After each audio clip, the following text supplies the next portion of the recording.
Hey, if you missed the Sid leg break on Sin, you get to see it in a replay here. Yay! Fucking hell. I'm Joe Renton with the retro review of WCW Nitro from January 15, 2001. You know, I understood what they were trying to do here, and they actually had some good storylines that they were building from this episode till, it was obvious that the company was going to shut down, but they had a talking segment that went on so goddamn long that I swear it's going on to this very day, some 20 years later, or almost 20 years later.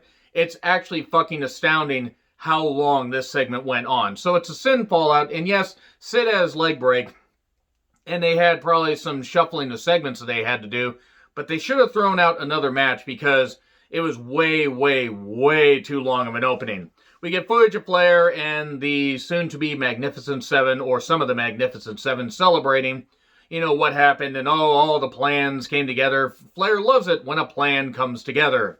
And then Shivani and Hudson are on commentary, who were a really, really good team in my personal opinion.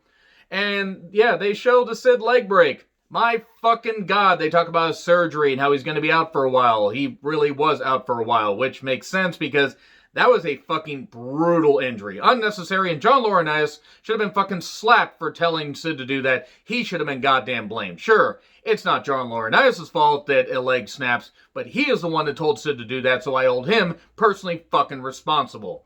Anyway, they do a funeral for Goldberg because Totally Buff beat Goldberg and Sarge at Sin the previous night. And this would have been fine if it would have been about a third of the time that it was. They didn't get to the first match until about 27, 28 minutes into the show. And this particular Nitro was like about 83 minutes on the network. So like a third of the fucking show basically was dedicated to this segment. And it was fucking revolting. Goddamn stupid. And I don't understand why this went on so long. Yes, it was to showcase the fact that Flair has a new team together and he's got all these legends and they're going to lead WCW, into a new era. They're going to lead WCW and shape the company in their own image. That's fine, but it went on so fucking long.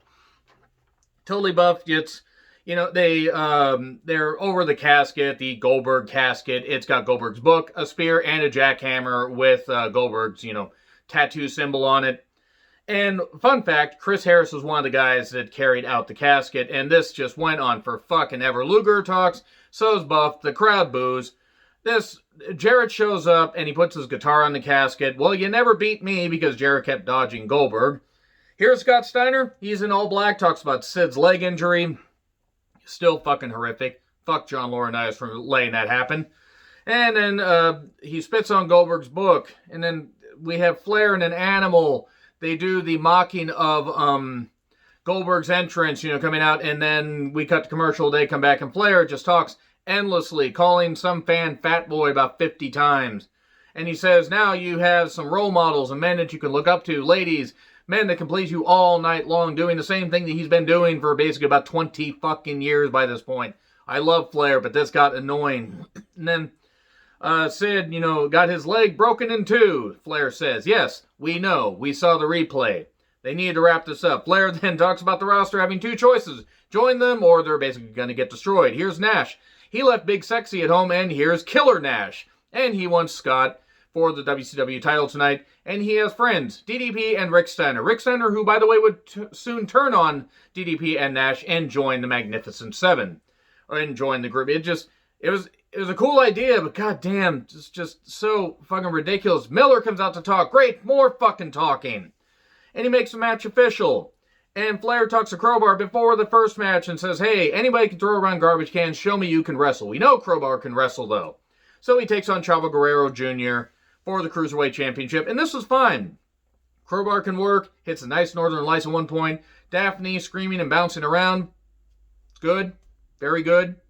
Still very good. I love Daphne. He gets a chair, but then he gets launched face first into it when he tries setting it up. And then Brainbuster 1, 2, 3. Not a bad match, though. Then Totally Buff gets Bam Bam Bigelow on the team because Bigelow was just riding out the rest of his contract at this point. And then we get 2 out of 3 count versus Ray and Kidman. A lot of flippy shit. At one point, Kidman does a sliding dropkick into Helms' groin. That looked fucking painful. And then Team Canada does a run-in after Kidman hits the Kid Crusher. or K-Crusher. Whatever the fuck. The announcers always called it something different. And got the victory. And then Team Canada runs in. They attack Kidman. Because Kidman had attacked Awesome, so Skipper and, Storm run down and do this big old melee. Hey, Storm says, how about we have a hair versus hair match? It's Awesome versus Kidman. Okay, because Awesome, tried to use scissors last night, and decided to, viciously scissor Kidman. Have fun on seeing that. And then Chronic gets a shot at the tag titles, according to Miller. It's like, okay, you don't need to pay us. We'll do this ass kicking for free. And then we cut to Team Canada attacking Kidman. More cutaways. Flair talking to Chavo about being on the team. With a giant fruit platter. Fucking hell, that was a huge fruit platter. Then Sanders hopes there's no hard feelings about how he talked about Flair. And he says, no, you're going to be my new pet project. The new dirtiest player in the game. It didn't work with David Flair, so let's try it out with somebody infinitely less charismatic than David Flair. How bad do you have to be less charismatic than David Flair? But Mike Sanders was. Totally Buff wants Hugh Morris on the team, and he gets a U.S. title rematch tonight. Chronic versus Palumbo and O'Hare, a tag title match. It was all right at times. There were lots of power moves, great agility from O'Hare. And then Jindrak and Stasiak come down, and they attack Brian Clark, and then a Shanton bomb that the camera totally missed. They had to show it in the replay. Chuck covers 1, 2, 3. They retain the tag titles. And then we get infighting among the Thrillers. Oh no, what the fuck? But strength and honor, according to above average, below average Mike skills, Mike Sanders. And then we get Conan with Tigress versus Awesome, hair versus hair, because Kidman could not be medically cleared, and Conan decided to take his place.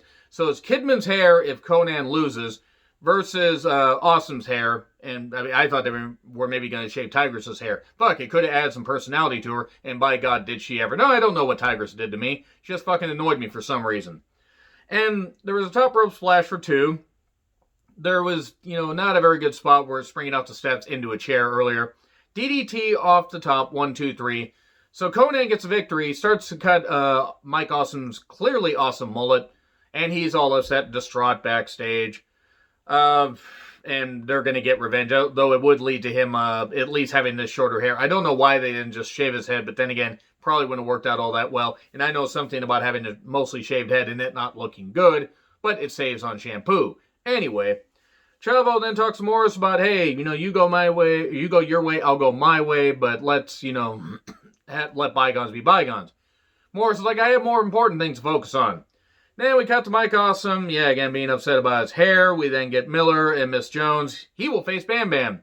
It's about 90 seconds to 2 minutes. Bam Bam, with his triumphant return, gets kicked with a high kick, 1, 2, 3. And that's pretty much it right there. And then gets a hardcore title shot, I think sometime on Thunder or soon after. And then Ming leaves and goes to the Rumble with the Hardcore Championship still in his possession. Not on the program, but he never lost the title. We then get Shane's usual promo, and then Morris versus Shane Douglas. It wasn't good. It was a condensed pay-per-view match. The chain gets tossed out, and then Chavo, while the referee could have clearly seen it, clocks Hugh Morris with the chain. And then Shane retains, mainly on the planes. And then Morris is all upset. He's going to get Chavo. He's going to get Chavo and his little dog, too. But then it's Scott versus Nash for the WCW title. By the time the entrances were done, we had 5 minutes left of the program. And the match went 3.5. Now, it was a tease for the Super Brawl Revenge 2 out of 3 Falls match, just very condensed, because less than 5 minutes once, everything got going. And we had a brawl, power moves, and then everybody interfered to help out Scott. And then DDP and Rick Steiner run down. And that's basically it right there. So, yeah, you're going to get a bunch more, retro reviews like this because I'm trying to binge a whole bunch of this stuff in case other projects take up my time. So, yeah, enjoy the madness as I plunge deeper and deeper into the very end of WCW. And plunging deep into the end can sometimes lead to bad things. Anyway, agree, disagree with what I said? Like, share, subscribe, Twitter handle in the description. I'm John Ritlin. I'll see you soon.